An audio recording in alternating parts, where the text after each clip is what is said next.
So you finished the core A Song of Ice and Fire books. Maybe you've even watched the Game of Thrones TV series. And you are patiently awaiting the release of Winds of Winter, if that ever happens. And you're looking for something to fill the A Song of Ice and Fire shaped hole in your heart. If that is the case, then Fire and Blood might be the one for you. I say might be because this is targeted for a very niche audience. Not every fan of A Song of Ice and Fire will enjoy this book. However, I did. So today we are reviewing Fire and Blood by George R.R. Martin. Let's crack on with it. If you would like to see the book reviews that I've done for the A Song of Ice and Fire core book series, then I will leave that in the description box for you and you can find the reviews on my channel.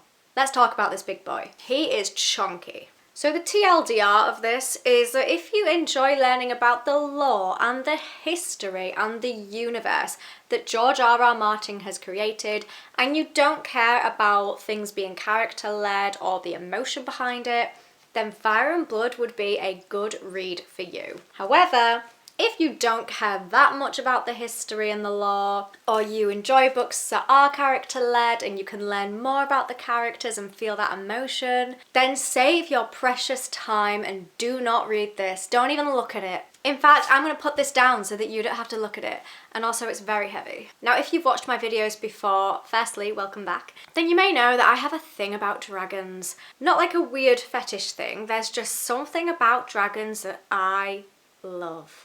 Fire and Blood by George R.R. Martin is based on the Targaryen rulers since Aegon's Conquest.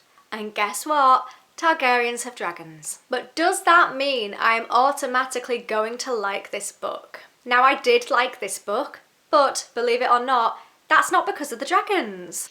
I have a lot of thoughts about this book. There are positives, there are actually a lot of negatives. And if you have read this book and you have any opinions on it, I would love to hear those. So please leave that in the comments so that we can keep this conversation going. FYI, there will be spoilers in this video. I will not hold back on giving you the deets. Proceed with caution. So the key word that I would use to describe this book is dry.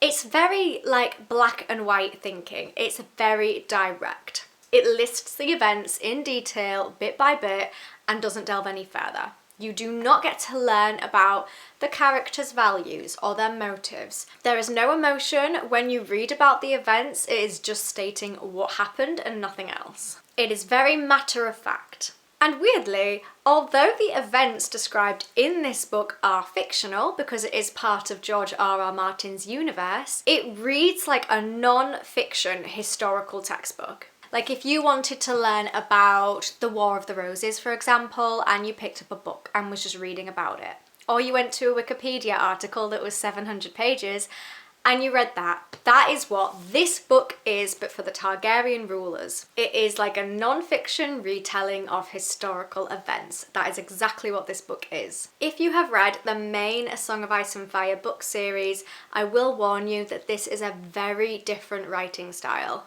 Fire and Blood is meant to be a record of the different accounts of the different perspectives of historians at that time. And there are various sources that contribute towards this book, and it is just like a record of their accounts of what they experienced and what they witnessed. So because of that, it is like the same as if I had experienced a worldwide event and then I was just writing up in a document what I saw. I'm not going to put any of my own emotion in there. I'm not going to tell you how I was feeling. I'm not going to tell you how anybody else was feeling. I was just going to tell you exactly what had happened. That is essentially the entirety of this book. Now, I am not going to lie. I went into this book thinking that I would be bored. And I wasn't that bored.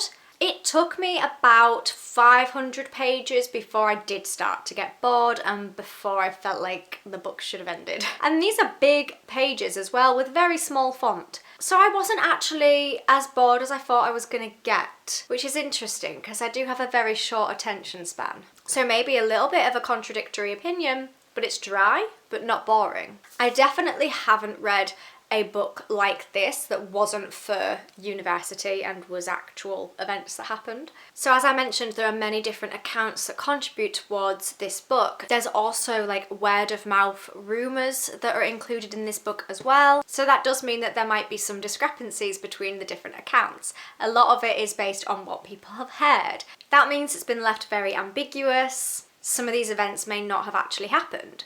It's up to us as the reader to work out whether or not we believe the truth of these accounts. It's almost like the accounts give us puzzle pieces, different bits of information, and then we have to work out what lies in between. You don't get the full picture. There's a lot of interpretation that has been left to it.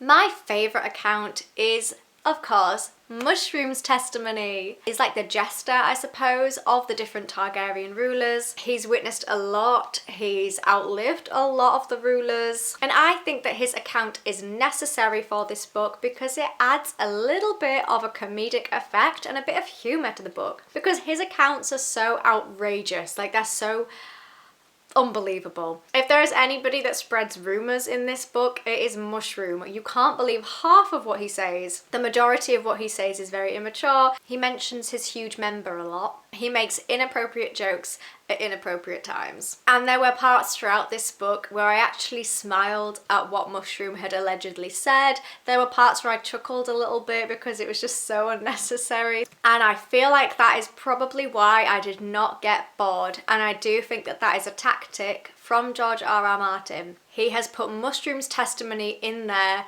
to make us smile or to make us grin, whilst still keeping very matter of fact. This book is not meant to instill any emotion in the reader at all, but by doing that, it may be on the cusp of boring. So I feel like George R.R. Martin has avoided that narrowly by adding in a humorous account by Mushroom. And it was just funny. So let's talk a little bit about some of the content that the book covers. So the book starts off detailing Aegon the Conqueror and how he conquered pretty much all of Westeros other than Dawn. Stubborn old Dawn. And then in the chapters that follow, we learn about the ongoing war with Dawn that was never fully won, to be fair. They did end up signing a treaty for eternal peace due to a letter that Aegon received. However, it is never confirmed what the letter actually said. So again, that is something that is left to our interpretation. That is a perfect example of when I mentioned earlier that we are given parts of the puzzle but not the full picture, and we have to work out what is the missing information in between. The account retelling that event said that there was emotion on Aegon's face, but it never ever details what the letter says because the account did not know. But whatever was in that letter was obviously important because it did evoke a peace treaty. Eternally. That's a long time. In this book we also learn about Maegor the Cruel. And boy is he cruel. And then after Maegor we also move on to my favourite ruler. I love this dude, Jaehaerys the Conciliator, the old king. Best ruler. When I read his chapters, after reading how flawed the kings were before him, I have done a whole video sharing my love for King Jaehaerys, which I will link in the description box, because he has to be the best ruler, in my opinion. Some people get very annoyed when I give my opinions. Guess what? My opinions are not fact. And my opinion is that King Jaehaerys is the best ruler of Westeros to ever exist, and he is detailed a lot in this book. There is a massive chunk of this book about him, and that just made me so happy.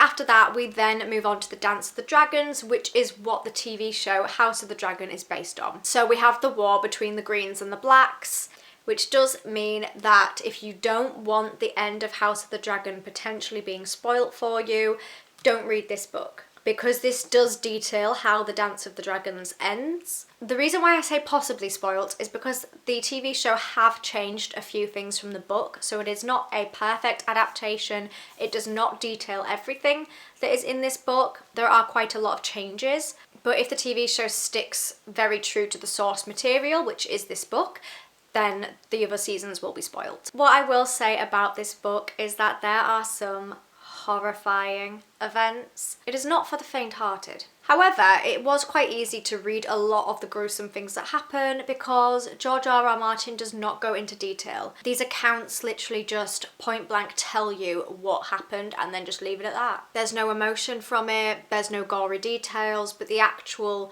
acts that happened are pretty terrible to say the least. But yeah, it's weird. I've never read about stuff like that and had no emotion at all. I think that's it. Like, this book just strips away any emotional tension from these events, and that's because it's not character led. There's no point of view characters, whereas if the same events happened but were being told from the point of view of a character, such as in George R.R. Martin's A Song of Ice and Fire book series, like the core books, it would have a completely different effect. Like, imagine if the Red Wedding, for example, one of the most emotionally painful chapters I've ever read in my entire life, if that was told in the same way that the events are in this book, I wouldn't have shed a tear. I wouldn't have even have been close. I wouldn't have felt really anything at all. I would have just thought, oh, that's a shame. So I hope that that kind of describes how these events are told. There's some horrible stuff that happens, but it's not told in a way that makes me feel anything. Is that intentional by George R.R. Martin, or am I just a very despondent person? Should I be concerned? Now, I will say that I thoroughly enjoyed this book. It did exceed my expectations because I thought I was going to get bored and I thought I was going to lose interest. And like I said, this is a 700-page book and I didn't lose interest until about the 550-page mark, which isn't bad going. I loved reading about the events and hearing what happened. It was great. The book is very long and I feel like the events happen very quickly. It's very jam-packed full of information. There was a point where I just felt like every single paragraph was a different event that happened. It's told very quick, very snappy.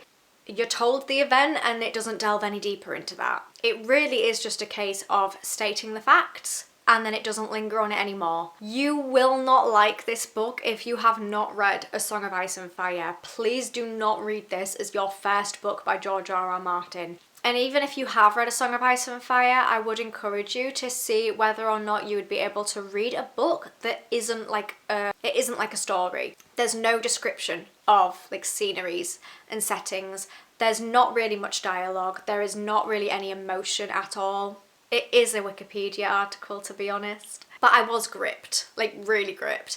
And actually, my favourite part of this book was everything like before the Dance of the Dragons. So when we have Aegon's Conquest, or we have Maegor the Cruel, and we have Jaehaerys the Conciliator, all of that stuff was like my favourite. I loved that part of the book, and then I felt like I lost interest a little bit during the Dance of the Dragons, even though that's probably where the stuff starts to get the juiciest. But I feel like maybe it was because it was just repetitive when it just goes through how many people die and what they're all doing at that time. It's like a list of this person died, this person died, this person died. And then I'm like, okay, can something else happen now? I would like to read you my favourite quote because I just felt like this was groundbreaking for me, a very influential quote. I loved it so much. I'm going to read it directly so that I don't get the words wrong. This is only on page 26 as well. This got me hooked. King's Landing, the new town would be called. From there, Aegon the Dragon would rule his realm, holding court from a great metal seat made from the melted, twisted, beaten and broken blades of all of his fallen foes. A perilous seat that would soon be known through all the world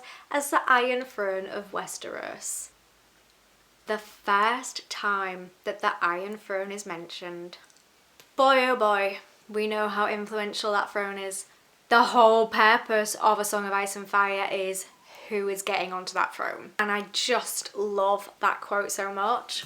I'm gutted that there's not a TV adaptation for the first half of the book because that was actually my favourite part. But we'll see. There's a lot of source material there. They could make a whole new TV show, a whole new TV series. There's so much information that they have not even touched upon in House of the Dragon. You've got Aegon the Conqueror. You could make another one about the old King Jaehaerys, Maegor the Cruel. There's so much stuff that they could make a TV show about, and I really want them to if they do it well. Don't bother doing it if you ain't gonna do it well. The book ends very abruptly. There is basically no ending. I was a bit shocked when it ended. It just felt, how do I put it into words? It just felt like the page ended, but the book didn't. And it was meant to carry on.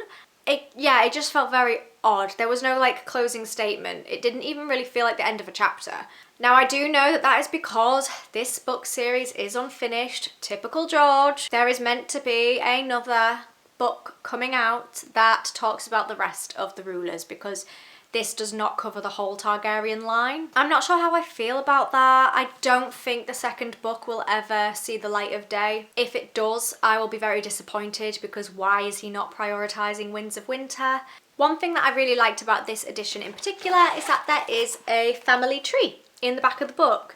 And this was really interesting because you can see the amount of inter-family relations that take place in the Targaryen line, to put it lightly. And I really like that because it just helps to avoid any confusion. You can see how everybody's related, and that helped a lot. It was a useful reference throughout the book. There's also some pretty cool illustrations in this book in particular. There's not that many of them, if I'm being honest. They're kind of sporadically dotted throughout the book, but they're really cool. Doug Wheatley. Doug, these are incredible. So yeah, I kind of wish there was more illustrations. There's really not that many of them throughout this book, but they're very beautiful and they help to set the scene a little bit as well.